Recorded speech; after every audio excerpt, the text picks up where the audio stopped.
Muy buenos días para todos nuestros amados hermanos. Reciban un abrazo fraternal en el nombre de Jesucristo, que nos da la oportunidad de poder estar juntos hoy nuevamente alrededor de su palabra.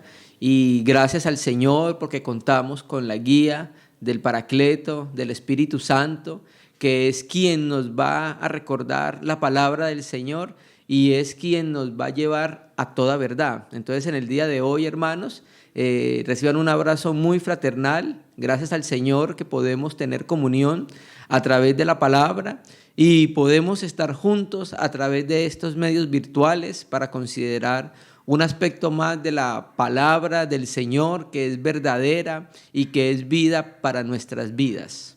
Vamos entonces, hermanos amados, a darle continuidad a la nueva serie que empezamos hace algunas semanas, donde estamos considerando un comentario a la epístola de Judas. Y dijimos entonces que era muy necesario en estos tiempos considerar esta epístola porque ciertamente es muy abundante la proliferación de falsos maestros y más en este tiempo donde han aumentado las enseñanzas vía internet, las enseñanzas vía televisión, vía radio, vía libros y revistas. Es necesario que nosotros sepamos qué es lo que estamos escuchando, qué es lo que estamos leyendo y qué es lo que estamos viendo. Entonces esta epístola es muy importante porque en este tiempo nos ayuda a colocar un filtro por la palabra a través del Espíritu Santo para discernir y distinguir cuando hay falsos maestros en medio de las asambleas. Y entonces eso que nos ayuda a discernir, nos va a ayudar a juzgar y apartarnos de estas situaciones completamente extrañas y ajenas a la palabra de Dios. En el día de hoy sería nuestra cuarta reunión. En la reunión anterior, recuerde que miramos nosotros cómo el Judas, el escritor de la epístola, hizo una comparación utilizando 3 ejemplos del Antiguo Testamento del castigo y la destrucción que le esperan a los falsos maestros y a aquellos que siguen sus pisadas. Y entonces Judas colocó 3 ejemplos: el ejemplo de Israel incrédulo en el desierto, mostró cómo el Señor, y vimos la variante de cómo Jesús lo salvó. Vimos cómo colocó el ejemplo de los ángeles que no guardaron su preeminencia y vimos cómo colocó el ejemplo de las ciudades gentiles de Sodoma y Gomorra, las ciudades de las Pentápolis junto a Adma, Seboín y Zoar, que fue destruida en parte. Entonces, Judas nos dice de que de la misma manera que les aconteció juicio para esas naciones, para los ángeles que no guardaron su preeminencia, sino que abandonaron su propia morada y que pecaron, como dice Pedro, y para Israel, que incrédulo en el desierto, fueron destruidos y castigados. De la misma manera va a suceder con los falsos maestros. Recuerde entonces que esta es casi la única epístola en el Nuevo Pacto que nos habla acerca de que debemos defender la fe. Ya lo vimos en la segunda reunión, cómo debemos combatir por la fe el depósito de las verdades neotestamentarias reveladas a través de los apóstoles y profetas en las Escrituras. Como lo dijimos hoy, entonces, vamos a mirar la reunión número 4 y hoy vamos a ver las obras de los falsos maestros. Ya empezamos a ver cómo hay un castigo para aquellos que no han creído en el testimonio de Jesucristo, que lo han rechazado, pero también tienen estas obras perversas, ¿cierto? Ahora vamos a empezar a identificar las obras de estos falsos maestros. La perícopa que vamos a ver en el día de hoy va a ser del Judas capítulo 1, verso 8 al verso 10. Entonces vamos a encomendar esto a las manos del Señor, esta porción de la palabra, para que el Señor mismo nos asista. Vamos a leerla primero de corrido, como hemos hecho en las antiguas reuniones. No obstante, de la misma manera, también estos soñadores mancillan la carne, rechazan la autoridad y blasfeman de las potestades superiores. Pero cuando el arcángel Miguel contendía con el diablo disputando con él por el cuerpo de Moisés, no se atrevió a proferir juicio de maldición contra él, sino que le dijo: el Señor te reprenda. Pero estos blasfeman de cuantas cosas no conocen, y en las que por naturaleza conoce, se corrompen como animales irracionales. Padre Celeste, estamos delante de ti en el nombre de Jesucristo para pedirte que tu Espíritu nos asista y nos lleve siempre a toda verdad, en el nombre de Jesús. Amén, hermanos. Entonces vamos a mirar esta porción donde Judas va a continuar dando descripciones, cualidades y características de los falsos maestros. Esto nos ayuda, como dijimos nosotros, a identificarlos, ¿cierto? A identificar entonces la raza de los falsos maestros en nuestros tiempos, como ayudó a los escritores a los receptores originales de la carta a poder identificar a los falsos maestros. Esto tiene que ver entonces con la enseñanza del prenosticismo, que tenía este tipo de vivencia. Creemos entonces que los maestros, falsos maestros que se estaban introduciendo, era un tipo de prenosticismo, un gnosticismo incipiente que apenas estaba empezando.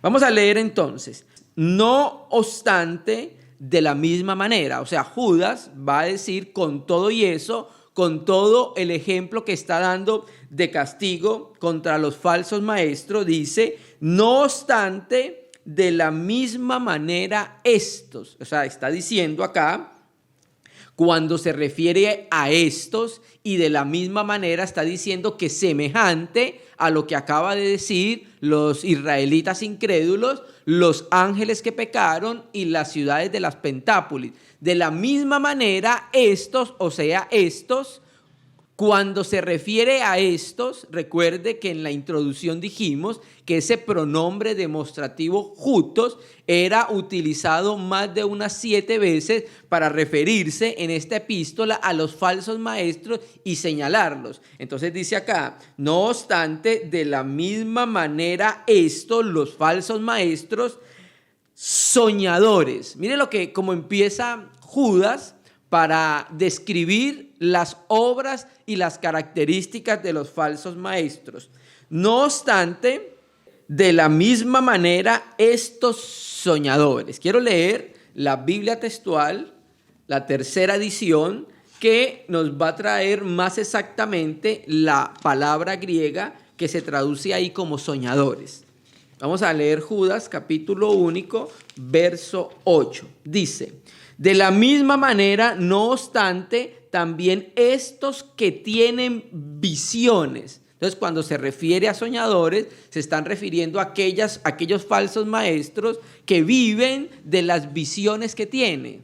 Se refiere a los falsos maestros que viven diciendo que tienen sueños, que viven diciendo que tienen visiones, ¿cierto? Hermanos, y aquí cuando dice visiones, ¿cierto? Está empezando a utilizar Judas, partiendo de los 3 ejemplos que colocó del antiguo pacto. Ahora compara a los falsos maestros, que ya venía trayendo la comparación de los ángeles, de las ciudades de las Pentápolis y de los israelitas que desobedecieron. Ahora dice que estos, así como ellos, estos son soñadores o tienen visiones. Esa es una de las características de los falsos maestros, que no son guiados por la palabra, sino que siempre son guiados por asuntos exteriores. Entonces acá cuando dice que tiene visiones, se refiere a que probablemente estos falsos maestros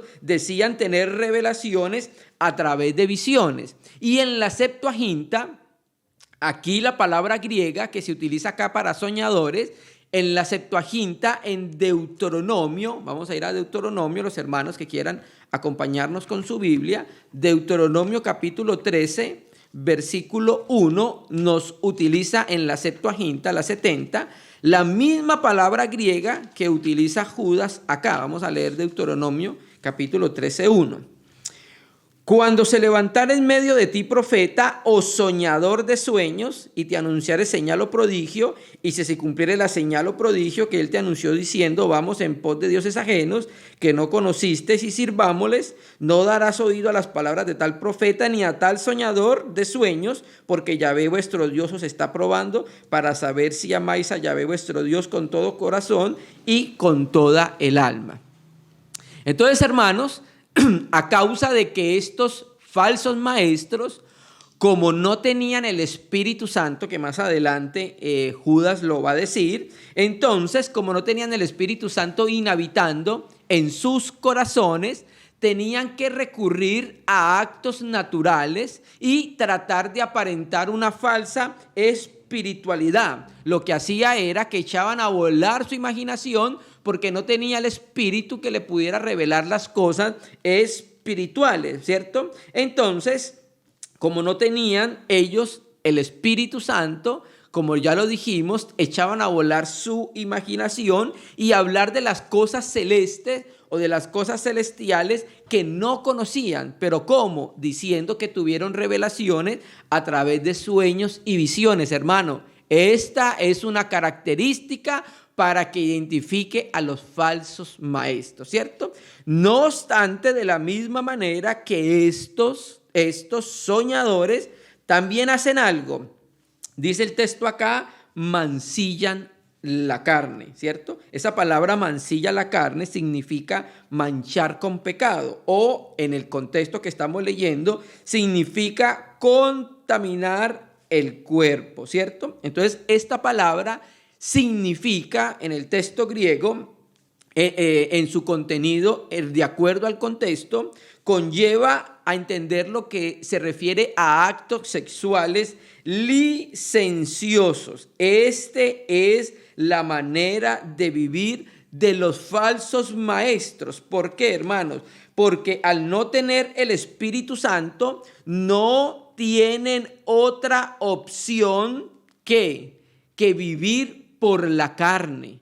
Y esto es característico de los falsos maestros, sus pecados sexuales, amados hermanos. ¿Sí? Si ustedes se ponen a mirar en la historia de la iglesia, de todos los 2000 años que llevamos, casi 2000 años que llevamos de iglesia, generalmente las sectas, las organizaciones religiosas sistemáticas sectarias son caracterizadas por dos de estas cosas, porque solamente se guían por visiones y tienen pecados sexuales, tienen aberraciones sexuales y son caracterizados por ellos.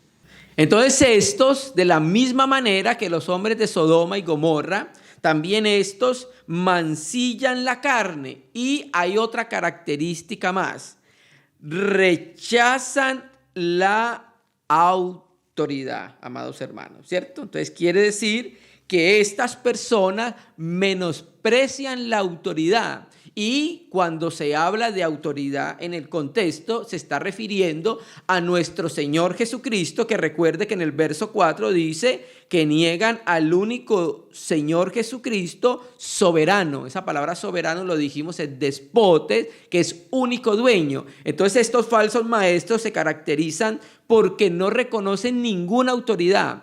No reconocen las tres autoridades divinas que la iglesia tiene. La iglesia tiene a Cristo como cabeza de la iglesia tiene al Espíritu Santo como autoridad porque dirige la iglesia, y la iglesia tiene la palabra del Señor como autoridad. Entonces, estos falsos maestros rechazan a Jesucristo como la cabeza de la iglesia, ¿cierto? No lo reconocen, ellos mismos establecen su propia manera de vivir y no se someten a la autoridad de Cristo. Rechazan la dirección del Espíritu Santo porque se conducen no por la guianza del Espíritu Santo porque no lo tienen, sino que se conducen conforme a su propia naturaleza, así lo rechazan. Y también rechazan la autoridad de la palabra, haciendo y dando falsas enseñanzas que contradicen la palabra de nuestro Señor, amados hermanos. Entonces, estos falsos maestros se caracterizan por eso y porque no reconocen ninguna autoridad delegada en las asambleas. Ellos mismos son la autoridad y no se someten a nadie. como es el caso de Diótrefes. Diótrefes era un líder de las asambleas en el tiempo del apóstol Juan y no reconocía la autoridad del apóstol Juan ni de los apóstoles. Entonces, otra característica para que nosotros podamos diferenciar y distinguir a estos falsos maestros es que rechazan todo tipo de autoridad, las divinas, que es Cristo, el Espíritu Santo y la palabra de Dios, y también las autoridades delegadas en la asamblea, ¿cierto? ¿Y qué más hacen estos falsos maestros? Y blasfeman de las potestades superiores, ¿cierto?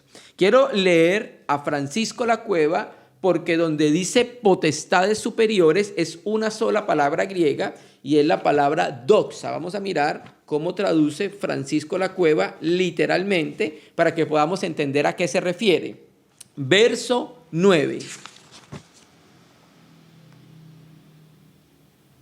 Verso 8 dice: y de las glorias blasfeman, o blasfeman de las glorias. Esta es la palabra griega que aparece acá. Entonces, en el contexto que estamos leyendo, cuando dice que blasfeman las glorias, se refiere a los ángeles. Vamos a mirarlo a Segunda de Pedro, ahí atrás, en Segunda de Pedro, capítulo 2, que está hablando de lo mismo. Judas sigue la misma línea de Pedro. Segunda de Pedro 2, versículo 10. Segunda de Pedro 2, versículo 10. Y mayormente aquellos que siguiendo la carne andan en concupiscencia e inmundicia, ojo, y desprecian el señorío, lo mismo que acabo de decir Judas. Aquí es donde es la referencia. Atrevidos y contumaces no temen decir mal de las potestades superiores. Entonces, ¿qué pasa con estas personas que blasfeman o injurian o insultan a las potestades superiores? Bueno, ellos los blasfeman, estos falsos maestros, porque ellos están negando cualquier aspecto que tenga que ver con la autoridad de Dios y de Cristo y de su ley. Entonces, hermanos, esta es la razón por la cual estos falsos maestros blasfeman o injurian a las potestades superiores o a las glorias, para poder desligarse de aquello que está relacionado con la ley, la palabra de Dios, y con aquello que tiene que ver con la autoridad de Dios. No se quieren someter a ningún tipo de autoridad. Entonces, Judas colocó 3 ejemplos: los que contaminan la carne, los que menosprecian el señorío y los que injurian a las potestades superiores. Entonces, cuando vimos los versos anteriores, vimos que Sodoma y Gomorra contaminan la carne, manchan el cuerpo con pecado. Los ángeles, que no guardaron su principado, menosprecian el señorío, la autoridad de Dios. Y los israelitas incrédulos injurian a las potestades superiores, a las autoridades, ¿cierto? Entonces, cuando nosotros vemos estos 3 verbos en Judas, todos los 3 verbos, mancillan, rechazan y blasfeman, están en tiempo presente, lo que indica una continuidad. O sea, es algo normal en la experiencia de los falsos maestros y falsos profetas. Entonces, Judas, a través del Espíritu Santo, nos está dando armas para poder identificar a estos falsos maestros con las características que presentan, que eran las mismas características de los ángeles que pecaron, de las ciudades de las pentápoles y de los israelitas incrédulos. Amén. Entonces, hermanos, ya miramos el versículo 8. Vamos a ver ahora el versículo 9. Vamos a leerlo. Pero cuando el arcángel Miguel contendía con el diablo, disputando con él por el cuerpo de Moisés, no se atrevió a proferir juicio de maldición contra él, sino que dijo: el Señor te reprenda. Recuerde que en la primera reunión, cuando hicimos la introducción a un comentario de la epístola de Judas, dijimos que en la historia de la iglesia, Judas fue considerado un libro de los antilegómenos, quiere decir libros discutidos. Y hay algunos que creen que efectivamente fueron discutidos por estas dos citas que hay aquí en estos libros, que se creen que son de libros apócrifos. Antes de considerar el versículo, que lo podamos analizar, quiero leer un comentario que hace Simón Quistemater, el comentario segunda de Pedro y Judas. Simón Quistemater es aquel que continuó los comentarios que inició William Hendriksen. William Hendriksen no pudo acabar los comentarios del Nuevo Testamento porque partió a la presencia del Señor. Entonces Simón Quistemater continuó con estos comentarios. Hay entonces dos tipos de interpretaciones. Hay algunos que entienden que esta referencia a Miguel, el arcángel Miguel con el diablo, se refiere a un libro apócrifo, ¿cierto?, que circuló en aquel tiempo. Otros entienden que no es ninguna referencia a un libro apócrifo, sino que es una revelación que Dios le da a Judas para escribir. Entonces vamos a leer las dos posiciones. Quiero leer a Simón Quistemater, comentario primera y segunda de Pedro, página 315 y 316. Dice, en estos dos versículos, Judas recurre a información que aparece en el libro apócrifo llamado Testamento de Moisés, o en una obra paralela conocida también como la Asunción de Moisés. Esto se encuentra en el libro que está en inglés, que se llama The Old Testament Pseudographa de James Charles Ward. Lamentablemente, la parte final de este testamento ya no existe. Sin embargo, los eruditos han logrado reconstruirla a partir de fuentes cristianas primitivas. Un bosquejo reconstruido del final extraviado del testamento de Moisés aporta este relato del entierro de Moisés. Dice así: Josué acompañó a Moisés en el ascenso al monte Nebo, donde Dios le mostró a Moisés la tierra prometida. Luego Moisés envió a Josué de regreso al pueblo para informarle de la muerte de Moisés, y Moisés murió. Dios envió al arcángel Miguel para llevar el cuerpo de Moisés a otro lugar para enterrarlo allí. Pero Samael, el demonio, se le opuso, disputando el hecho de que Moisés tuviera derecho a un entierro honroso. El demonio presentó cargos de homicidio contra Moisés por haber matado al egipcio y al haber ocultado su cuerpo en la arena. Pero esta acusación no era más que una calumnia contra Moisés, y Miguel, que no toleró tal calumnia, le dijo al diablo: que el Señor te reprenda, diablo. Ante esto, el demonio huyó, y Miguel llevó el cuerpo a un lugar que Dios había mandado, enterrándolo allí con sus propias manos. Así fue que nadie vio el entierro de Moisés. Esto también es tomado del libro de Richard Bauckham, de Judas y segunda de Pedro, en la página 72 y 73. Vuelve a decir que la parte final del testimonio de Moisés ya no puede ser hallada. Sin embargo, los padres de la iglesia aportaron fuentes alternativas para completarlo. Entonces, estamos viendo que aunque Simón Quistemater hace esa anotación, referencia al testamento de Moisés, el texto no existe, sino que ha sido reconstruido a través del testimonio de los patrísticos. Samuel Pérez Millo, en su comentario a la epístola de Judas, dice: algunos piensan que esta referencia se ha tomado del libro apócrifo La Asunción de Moisés, sin embargo, es difícil de mostrarlo.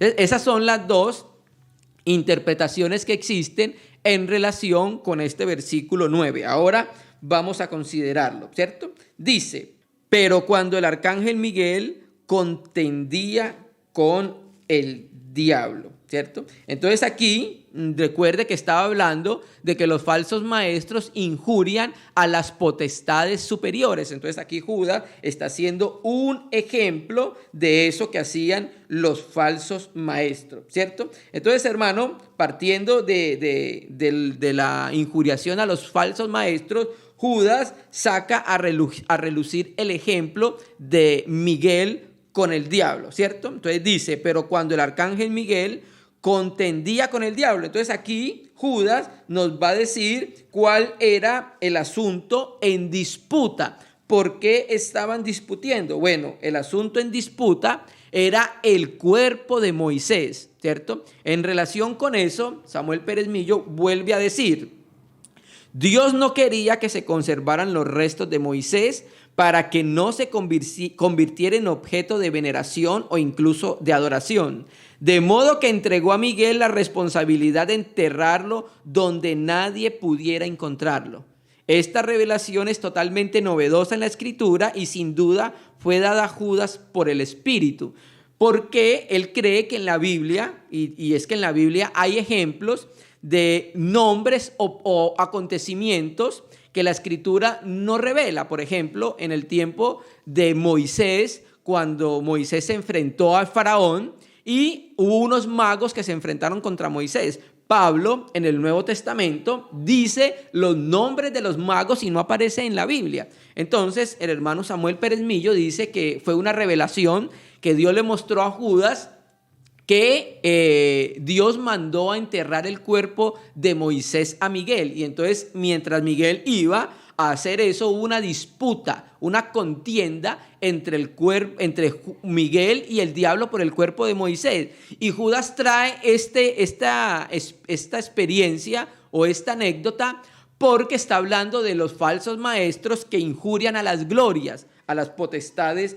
superiores. Entonces sabemos cuál era el motivo de disputa: el cuerpo de Moisés, ¿cierto? Vamos a leerlo. Pero cuando el arcángel Miguel contendía con el diablo disputando con él por el cuerpo de Moisés, mire lo que no hizo Miguel, que es lo que hacen los falsos maestros. No se atrevió a proferir juicio de maldición contra él, ¿cierto? Entonces aquí estamos viendo que los falsos maestros se caracterizan por injuriar las glorias, pero aquí Judas trae un ejemplo de cómo ni entre las glorias se injurian. Vamos a 2 de Pedro, capítulo 2. 2 de Pedro, capítulo 2. Versículo 11. Dice: mientras que los ángeles son mayores en fuerza y en potencia, no pronuncia juicio de maldición contra ellas delante del Señor. Entonces, amados hermanos, aquí estamos viendo que las glorias entre ellas no se injurian como lo hacen los falsos maestros con las glorias, en este caso con los ángeles, ¿cierto? Entonces lo que Judas está tratando de enseñarlos aquí es que está contrastando la actitud de los falsos maestros que son irrespetuosos con las glorias, ¿cierto? Y la de los ángeles. Está comparando la forma de trato de los ángeles y la forma de trato que hacen los falsos maestros con las glorias, ¿cierto? Entonces, amados hermanos, vemos que aunque Miguel era un arcángel y el diablo era un querubín, es un querubín, incluso en ese aspecto el Miguel no se atrevió a proferir juicio de maldición, sino que encomendó esa causa al Señor. Vamos a mirar un ejemplo en el Antiguo Pacto, en el libro de Zacarías. Los hermanos que quieran acompañarnos con sus Biblias, Zacarías capítulo 13, vamos a leer el versículo 3, capítulo 3. Zacarías capítulo 3, disculpe hermanos, Zacarías capítulo 3, vamos a leer el versículo 1 y 2. Zacarías capítulo 3, verso 1 y 2. Me mostró al sumo sacerdote Josué, el cual estaba delante del ángel de Yahvé, y Satanás estaba a su mano derecha para acusarle. Y dijo Yahvé a Satanás: Yahvé te reprenda, oh Satanás, Yahvé que ha escogido a Israel te reprenda, ¿cierto? Entonces aquí estamos viendo que Miguel, trayéndolo de Judas, Miguel entonces encomienda la causa al Señor, porque sabe que el que puede reprender al diablo es el propio Señor, ¿cierto? Entonces Miguel no pronuncia juicio de maldición contra el diablo, sino que encomienda la causa para que el Señor lo reprenda. Por eso entonces, volvamos a Judas capítulo único, verso 9, estamos leyendo: no se atrevió a proferir juicio de maldición, sino que dijo: el Señor te reprenda. Entonces por eso vimos acá en Zacarías cómo el Señor es el que reprende al diablo. Entonces ya dijimos que esto es lo que trata de enseñar Judas, contrastando la actitud de los falsos maestros que sí hablan de las cosas espirituales para blasfemar o insultarla. Y ya miramos la razón por la cual ellos lo hacen. Y vamos a terminar con el versículo 10. Pero estos se está refiriendo nuevamente a los falsos maestros. Esa palabra estos nuevamente, el pronombre demostrativo jutos para enfatizar de quiénes está hablando, los falsos maestros. Pero estos, mire lo que hacen, blasfeman de cuantas cosas no conoce, ¿cierto? Entonces aquí, por el contexto, el desconocimiento se refiere a los ángeles. Entonces, porque ellos no poseen el Espíritu Santo, por causa de esto, no conocen las cosas espirituales, ¿cierto? Volvámoslo a leer. Pero estos blasfeman de cuantas cosas no conocen, refiriéndose a los aspectos espirituales, a las glorias, incluso del mismo Señor. Y en las que por naturaleza conocen, ¿sí ven? O sea, las cosas que conocen ellos es por vía de instinto, no por revelación del Espíritu Santo, las conocen naturalmente. Y en las que por naturaleza conocen, ¿qué sucede? Se corrompen como animales irracionales. Entonces lo que ellos entienden, lo entienden de modo natural e instintivo, amados hermanos. Su conocimiento, el conocimiento que ellos tienen es por vía de instinto, semejante a la experiencia de los animales. Estos falsos maestros se caracterizan por eso, porque son guiados no por el Espíritu, porque no lo tienen habitando en él, sino que son guiados por sus sentidos naturales. Por eso dice acá que el conocimiento que ellos tienen es simplemente por vía de instinto, semejante ¿a quién? A los animales que son irracionales, a los psíquicos, hermano. Mira, Pedro también en 2 de Pedro 2:12 vuelve a decir eso. 2 de Pedro 2, versículo 12. Pero estos, hablando mal de las cosas que no entienden, como animales irracionales, nacidos para presa y destrucción, perecerán en su propia perdición. Entonces, hermanos, Judas nos termina esta perícopa diciéndonos que la característica de estos falsos maestros es que ellos no tienen el Espíritu, no conocen las cosas espirituales, las cosas celestiales, blasfema contra ella, y lo que tienen de conocimiento es por vía de instinto, psíquico, natural. No lo tienen por vía del Espíritu Santo, porque el Espíritu Santo no está habitando en sus corazones. Entonces Judas compara ese conocimiento que tienen con el conocimiento que tienen los animales irracionales, amados hermanos. Entonces, en esta perícopa, Judas lo que hace es que nos muestra las características de los falsos maestros, nos muestra las obras de los falsos maestros, para que podamos diferenciarlas, distinguirlas en las iglesias, hermano, y más en este tiempo donde se ha levantado tanto falso maestro, como en el tiempo cuando Judas le escribió a los receptores originales de la carta, hermanos. Amén. Entonces, hermanos, la porción que vimos hoy es del versículo 8 al versículo 10. Dios mediante, en la próxima reunión vamos a ver el versículo 11. Que vuelve nuevamente Judas a utilizar otros ejemplos del antiguo pacto, como lo ha hecho por vía de contraste, para hablar de la condenación y para hablar de lo que le espera a los falsos maestros y aquellos que siguen sus pisadas y aquellos que siguen sus caminos. Nosotros tenemos que seguir las pisadas de Cristo y las huellas del rebaño, amados hermanos. Entonces, hermanos, veremos el versículo 11, donde comienza con un lamento.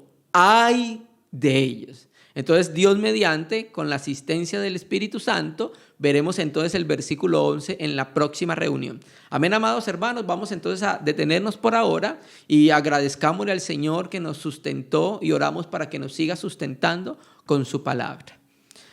Padre Celeste, hoy estamos delante de ti agradeciéndote este tiempo que pudimos acercarnos a tu palabra. Oramos para que tu Espíritu nos lleve siempre a toda verdad y tú puedas, Señor, engrandecer tu palabra en nuestros corazones.